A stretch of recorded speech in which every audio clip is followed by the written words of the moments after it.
Bismillahirrahmanirrahim. Alhamdulillah, bersyukur pada Allah Subhanahu wa taala, seraya kita bersolawat kepada baginda Rasulullah Muhammad sallallahu alaihi wasallam. Teman-teman yang dimuliakan Allah taala, hari ke berapa ini? 17 Ramadan. Bersama tema Miskat Ramadan kita hari ini adalah bagaimana mengoperasionalkan Al-Quran dalam kehidupan kita. Al-Quran buat kita, umat Islam ini, bukan sekedar untuk dibaca, tetapi untuk dijalankan. Petunjuknya itu harus dijalankan, harus dipraktekkan. Maka inilah yang kita sebut dengan KIOS, Quran Operating System. Ya, inilah sebuah framework untuk keputusan hidup dan karir teman-teman. Kita punya operating system dalam komputer, OS kita. Nah, kadang kita lupa bahwa kita punya Quran operating system. Teman-teman yang dirahmati Allah Subhanahu wa taala, kita hidup di zaman paling canggih. Pilihan karir kita tidak terbatas. Informasi melimpah ruah. Standar sukses juga terus berubah. Namun paradoks sering terjadi di hadapan kita. Di tengah-tengah kecanggihan ini, banyak dari kita justru merasa lost direction, kehilangan arah, overthinking terhadap masa depan, dan takut salah melangkah. Nah, inilah yang menyebabkan apa? Seringkali kalau kita bandingkan kita ini dengan laptop atau desktop komputer kita, seringkali spesifikasinya tinggi, tapi performanya tidak stabil. Subhanallah. Kenapa gadget hidup kita ini sering ngehang, padahal fiturnya lengkap?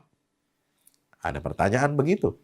Ya, masalahnya bukan di aplikasi, teman-teman, tapi di sistem operasionalnya, di sistem operasinya, atau operating sistemnya.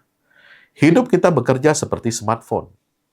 Aktivitas kita, kerja, bisnis, sosialisasi, adalah aplikasi itu sendiri. Sedangkan nilai hidup kita adalah operating sistemnya, atau OS. Jika OS-nya korup, aplikasi sehebat apapun akan crash. Banyak orang sibuk untuk mengupgrade skill, yaitu aplikasi hidup, tetapi lupa mengupgrade sistem hidupnya. Ya. Kalau kita gambarkan begini nih, ada karir, ada relasi, ya, ada target harian, itu semua itu aplikasi namanya. Aplikasi hidup, aplikasi seperti di smartphone. Nah, nilai kehidupan kita yang menjadi prinsip-prinsip dasar kita dalam bekerja dan hidup itu adalah yang disebut dalam smartphone kita, itu adalah operating systemnya. Nah, kita aplikasi itu sering kita update, sering kita upgrade, ya. Karir kita ingin nambah, relasi kita ingin bertambah luas, target harian kita juga ingin selesai, banyak mencapai target. Tapi kita lupa operating system kita tidak pernah kita update dan tidak pernah kita upgrade, teman-teman. Maka, Quran ini harus menjadi ultimate framework. Al-Quran bukan hanya bacaan lisan. Al-Quran adalah petunjuk kehidupan. Seringkali Al-Quran itu berakhir di rak-rak buku atau sekedar ritual lisan saja. Hanya untuk membaca Quran pada saat melayat orang yang meninggal dunia. Atau menjenguk teman kita yang sakit sambil kita membaca dan merapal doa dan ayat-ayat Al-Quran. Teman-teman, tentu hal ini tidak salah, tetapi kadang kita salah tempat. Fungsi Al-Quran sebenarnya bukan hanya untuk dibaca pada saat sakaratul maut atau dibaca untuk menyembuhkan penyakit jiwa. Tetapi fungsi Al-Quran sebenarnya adalah untuk menjadi framework keputusan hidup kita. Sebab Al-Quran tidak hanya memberitahu kita apa yang harus dilakukan secara teknis, tetapi juga bagaimana cara berpikir atau mindset dalam menghadapi situasi-situasi hidup kita. Protokol pertama, Al-Quran sebagai penjelas segala sesuatu. Wa nazzalna 'alaikal Qur'ana tibyanan likulli syai'in. Surat An-Nahl ayat 89, Allah Ta'ala menegaskan bahwasanya kami turunkan Al-Quran kepadamu untuk menjadi penjelas atas segala sesuatu. Quran memberikan prinsip dasar untuk setiap situasi. Al-Quran mungkin tidak memuat detail, teknis, coding, atau akuntansi. Tetapi Al-Quran yang jelas dan pasti adalah memberi cara pandang terhadap masalah tersebut.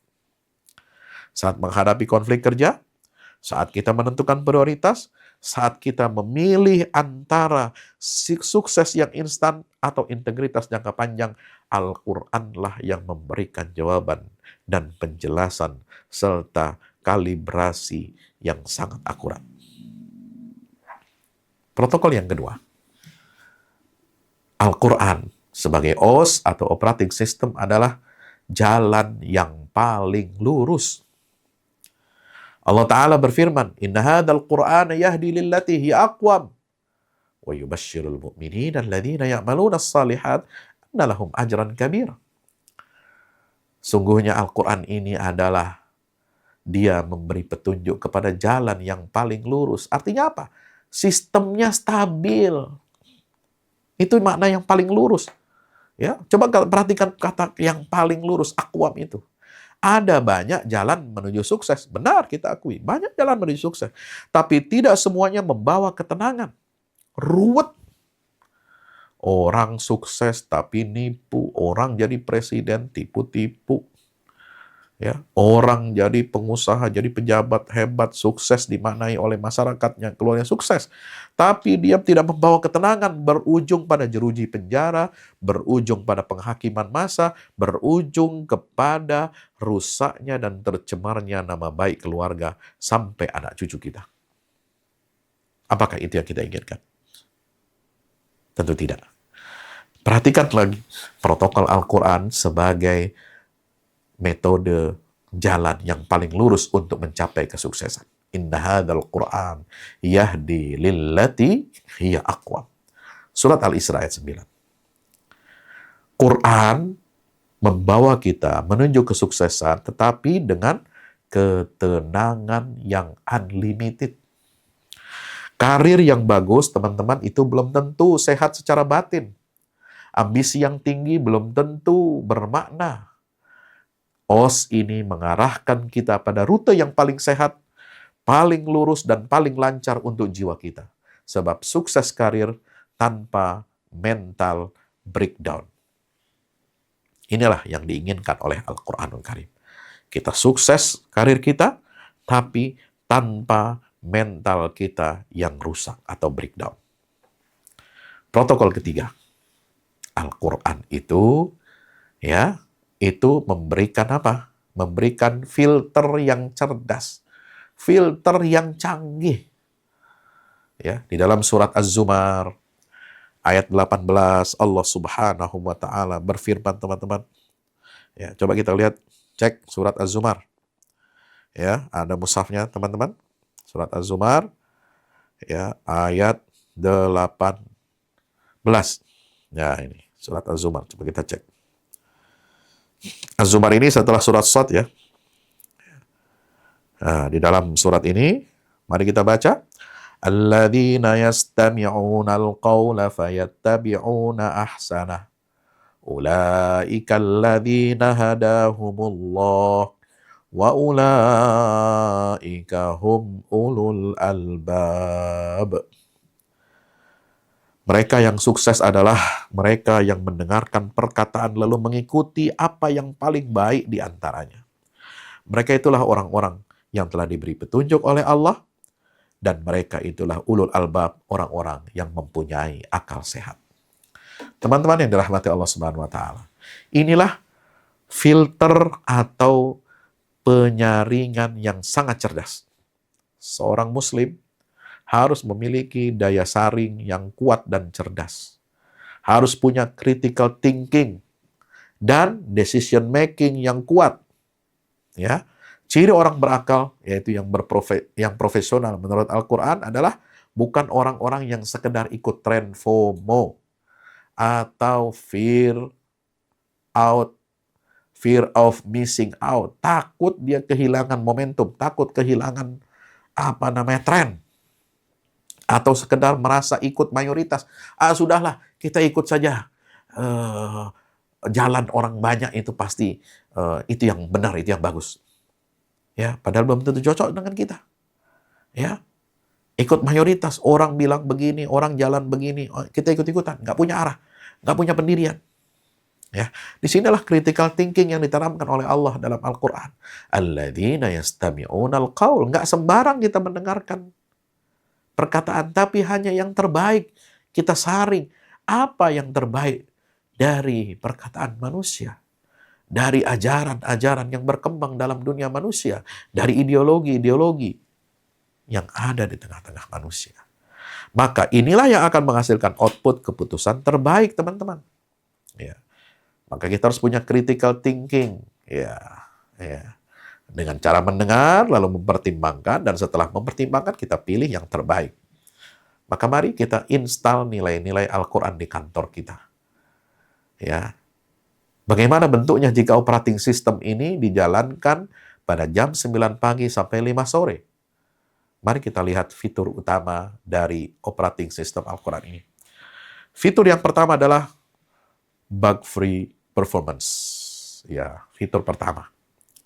Apa itu bug-free performance? Yaitu integritas. Ya, kita bekerja dengan integritas. Artinya apa? Kita harus akurat meskipun tanpa ada pengawas. Profesionalisme bagi seorang muslim bukan sekedar tuntutan bos atau KPI perusahaan, melainkan sebagai sebuah amanah dari Allah Subhanahu wa Ta'ala. Jujur saat kita tidak dilihat oleh orang, menjaga kualitas saat kita tidak diawasi. Luar biasa. Ada pengalaman hebat, teman-teman. Di negara non-muslim, ya, seperti Australia, ya, mereka menerapkan integritas yang sangat tinggi agar produk halalnya dipercaya oleh publik umat Islam sedunia. Ketika ada kasus, ya, daging yang non halal ternyata bercampur dengan daging-daging yang halal. Langsung mereka mengambil keputusan direksi perusahaan untuk produksi daging hari itu yang ada di pabrik itu semuanya dimusnahkan. Ya, bukan hanya yang non halal yang dimusnahkan, tapi semua yang halal pun daging itu dimusnahkan, dan mereka menyampaikan menutup pabriknya satu hari itu penuh dan menertibkan, memberi sanksi terhadap karyawannya yang lalai dan meminta maaf kepada customer pelanggan dari seluruh dunia Islam dan juga umat Islam Australia yang pada hari itu tidak bisa membeli daging halal. Non-muslim punya integritas. Bagaimana dengan kita? Kejujuran, menjaga kualitas saat kita tidak diawasi, teman-teman. Fitur B adalah, fitur yang kedua adalah power management. Bagaimana ya kita harus memanage power kita. Baterai kita 100% harus penuh. Kita punya ambisi penuh, tapi tidak boleh panik. Seringkali, teman-teman, rezeki itu dianggap murni hasil kompetisi kita yang menekan. Usaha maksimal plus tawakal dalam ajaran Al-Quran, itulah yang menghasilkan zero anxiety. Ya, kita hadir dengan diri kita sepenuhnya dan kita tidak sendirian, ya. Ya, kita memiliki makna bagi perjalanan hidup kita dengan cara apa? Dengan power management ini, yaitu dengan usaha yang maksimal plus tawakal kepada Allah Subhanahu wa Ta'ala. Kita bisa kerja keras tanpa rasa takut berlebihan. Baterai energi kita tidak boleh bocor dan tidak akan bocor karena kecemasan. Fitur yang ketiga, etika. Etika dalam kolaborasi. Bagaimana kita menjalankan nilai Qur'ani? Ya, kalau kita menjalankan nilai Qur'ani ini berarti menjaga interaksi antar pengguna, antar manusia, user interface. Secara etika ini penting. Menjaga lisan, adil dalam keputusan, menghormati rekan, profesional dan beradab. Coba lihat ya, dalam rangkaian surat Al-Hujurat ya, tentang pentingnya menjaga ukhuwah dan persaudaraan di antara umat Islam ini. Allah memberikan 6 rambu larangan. Inilah etika dalam berkolaborasi secara internal umat Islam. Ada larangan-larangan la yaskhar qaumun min qaumin. Ada la yaghtab ba'dukum ba'dha. Ada lagi larangan yang pertama itu ya. Ya ayyuhalladzina amanu la yaskhar qaumun min qaumin asa yakunu khairan minhum wala nisa'u min nisa'in asa wala talmizu anfusakum. Itulah yang kedua, jangan mengejek, menghina diri sendiri. Wala tanabazu bil alqab, jangan kamu memanggil orang dengan lakop-lakop buruk. Ya, kemudian apa? Jangan kamu suudzon. Ya, inna ba'dadh-dhanni ismun.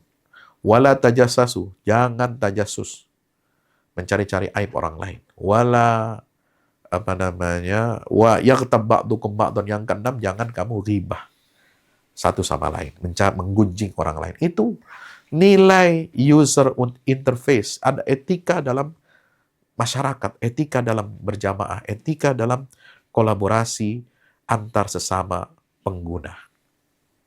Ya, kita harus menghormati satu sama lain. Maka itu kita harus menyalakan sistem alert. Jangan sampai sukses di luar kelihatan sukses, tapi di dalamnya kosong. Bahaya terbesar Muslim urban ini adalah menjadikan Quran sekedar bacaan lisan, bukan panduan bagi keputusan. Akibatnya kita menjadi sibuk, ya, produktif dan sukses secara materi, namun kehilangan makna dan arah. Alias jiwa kita, ruh kita mengalami kekosongan dan kehampaan, atau soul empty. Teman-teman yang dirahmati Allah Subhanahu wa taala, bagaimana langkah cepat untuk memperbaiki ini? Langkah quick fix, langkah fix untuk memperbaiki ini. Ya. Bagaimana caranya? Langkah cepatnya, sebelum kita mengambil keputusan besar, apa yang perlu kita lakukan? Satu, sebelum kita mengambil keputusan besar ini apa? Cek nilai Qur'annya. Apakah ini melanggar OS kita atau tidak? Yang kedua, pada saat konflik terjadi, pilih respon yang paling beradab, bukan yang paling emosional. Pada saat kita mengejar target, yang ketiga adalah mari kita cek ketenangan hati. Jika panik berlebih, maka perbaiki tawakal kita kepada Allah Subhanahu wa taala. Masalah hidup itu bukan karena kurang sibuk.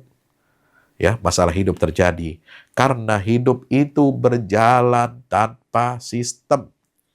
Bayangkan teman-teman, kalau HP canggih, tapi OS-nya rusak, ya, baterainya boros, aplikasi bisa crash. Begitulah hidup kalau tanpa panduan. Maka itu saatnya Ramadan ini, momentum turunnya Al-Quran, 17 Ramadan, mari kita mengupdate sistem kita. Sistem update kita harus available 100%. Sudahkah kita mengupgrade sistem hidup kita, teman-teman? Ketika operating system itu benar, hidup kita tidak harus bebas masalah, tetapi hidup kita pasti akan punya arah. Mudah-mudahan Allah jadikan kita sebagai hamba-hamba yang memiliki operating system yang bagus, yang selalu terupdate, yang selalu terupgrade, untuk kita menjadi hamba yang siap dan sanggup menghadapi dan menaklukkan setiap kesulitan dan masalah hidup. Wallahu a'lam bishawab. Wassalamualaikum warahmatullahi wabarakatuh.